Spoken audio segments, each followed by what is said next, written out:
يا دكتورة سارة، أنا عندي ورم ليفي، لو سمحتي إيه الأحسن أتابعه ولا أشيله؟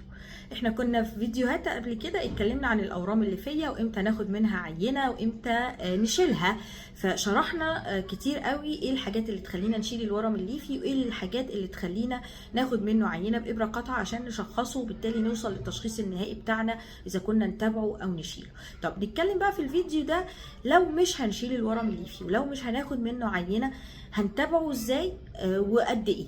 الورم الليفي امتى بنتابعه؟ لو هو شكله تيبيكال وما فيهوش اي حاجات من اللي تخليني اشك فيه وتستدعي ان انا ناخد عينه، ودي احنا شرحناها في كذا فيديو قبل كده.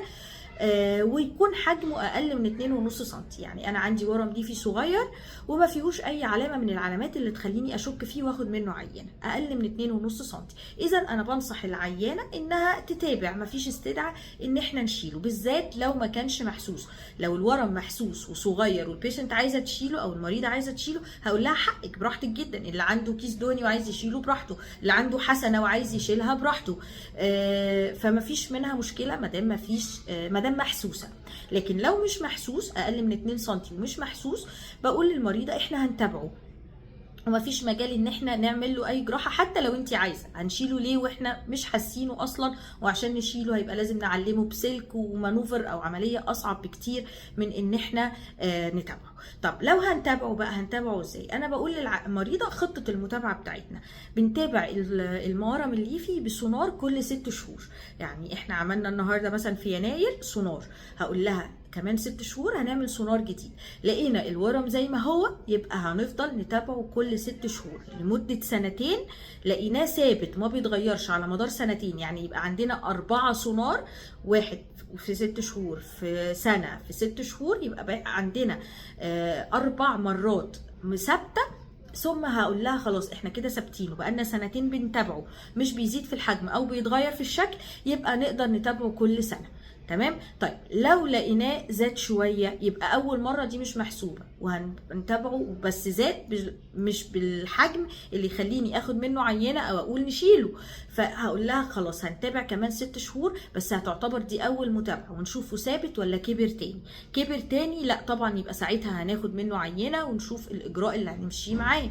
لكن لو بيكبر بمعدل بسيط قوي لا يستدعي ان انا اخد منه عينه، بنفضل متابعته كل 6 شهور وما بنأجلهاش لسنوي.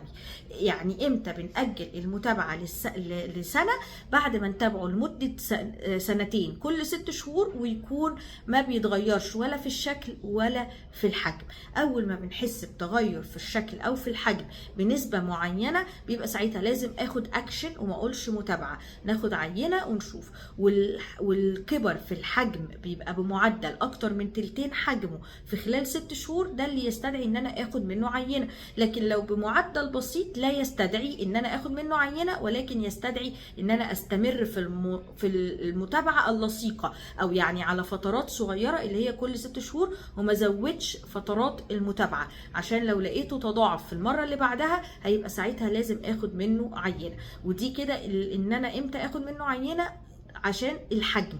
لكن لو حصل اي تغير في الشكل وبس الحجم لسه صغير، زي اللي هي لو يبقى فيه دمويه زياده او يبقى فيه تكلسات او يبقى فيه اكياس ميه جواه، يبقى ساعتها لازم اخد منه عينه حتى لو كان حجمه صغير وحتى لو كان مش محسوس. وبناء على العينه بنقرر اذا كنا نشيله او نتابعه. لو طلع نوع ليفي عادي خالص وهو مش محسوس وصغير، هقول للمريضه نتابعه. لو طلع من نوع النشط، يبقى حتى لو هو مش محسوس ساعتها لازم نعلمه ونشيله جوه العمليات ويتحلل كاملا بعدها. كان معاكم دكتوره ساره زيتون، استشاري جراحات اورام الثدي التجميليه. يا رب اكون افدتكم. ما تنسوش تعملوا فولو وسبسكرايب عشان تعرفوا اكتر عن اورام الثدي.